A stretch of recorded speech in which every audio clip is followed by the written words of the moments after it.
Barrier troops, blocking units, or anti-retreat forces are formations of soldiers that in some armies are placed behind regular troops on a battle line to prevent unauthorized withdrawal or retreat. Barrier troops are used to prevent unauthorized withdrawal of soldiers from the battlefield by any means, including indiscriminate killing, as troops guarding other units are obviously not available to fight the enemy. They are a costly, or often desperate, measure. Early history. The concept of barrier troops dates from the earliest days of land warfare, when more experienced troops were regularly placed behind raw recruits to prevent panic and to provide a reserve if needed to stop an enemy advance. Roman legions were regularly backstopped by experienced i.e. legionaries of many years' service. During the Napoleonic Wars, the losses due to troops deserting battle were regularly greater than the losses resulting from combat. Since desertion was relatively easy in that era, the use of barrier troops enabled commanders to retain cohesive fighting units during the course of a long campaign.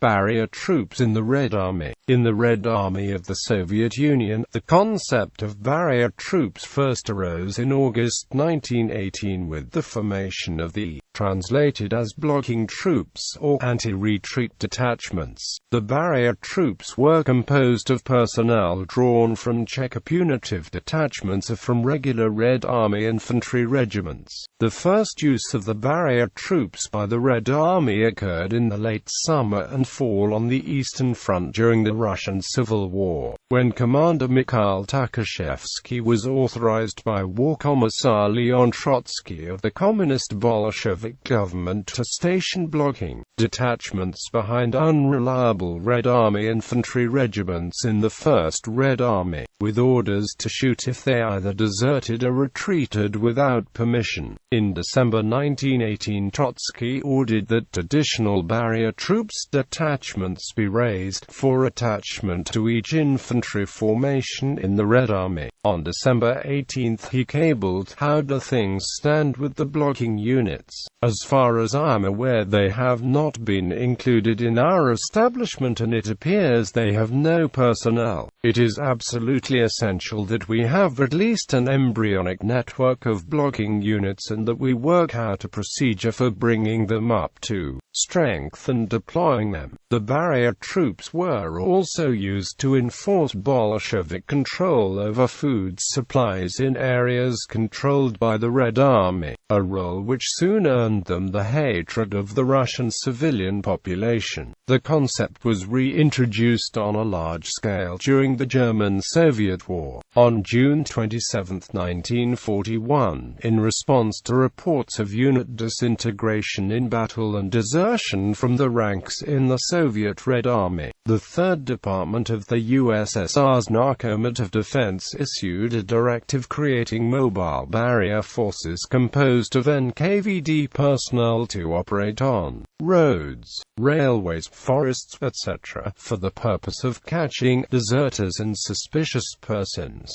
These forces were given the acronym SMERSH. SMERSH detachments were created from NKVD troops, augmented with counterintelligence operatives, and were under the command of the NKVD. With the continued deterioration of the military situation in the face of the German offensive of 1941, SMERSH and other NKVD punitive detachments acquired a new mission: to prevent the unauthorized withdrawal of Red Army forces from the battle line. The first troops of this kind were formed in the Bryansk front on September 5, 1941. On September 12, 1941, Joseph Stalin issued the Statute Directive No. 1919 concerning the creation of barrier troops in rifle divisions of the Southwestern Front, to suppress panic retreats. Each Red Army division was to have an anti-retreat detachment equipped with transport totaling 1 company for each regiment. The primary goal was to maintain strict military discipline and to prevent disintegration of the front line by any means, including the use of machine guns to indiscriminately shoot any personnel retreating without authorization. These barrier troops were usually formed from ordinary military units and placed under NKVD command. In 1942, after the creation of penal battalions by Stateuka Directive No. 227, anti-retreat detachments were used to prevent withdrawal or desertion by penal units as well. However, penal military unit personnel were always rearguarded by NKVD or SMERSH anti-retreat detachments, and not by regular Red Army infantry forces.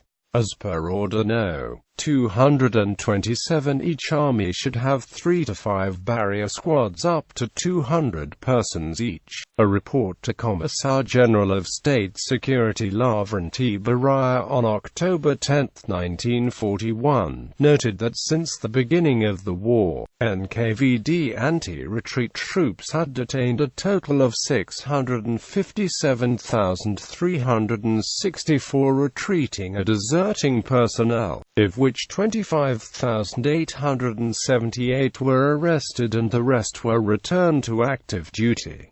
Most of those arrested were later returned to active duty as well. At times barrier troops were involved in battle operations along with regular soldiers, as noted by Vasilevsky in his Directive N 157,338 from October 1, 1942.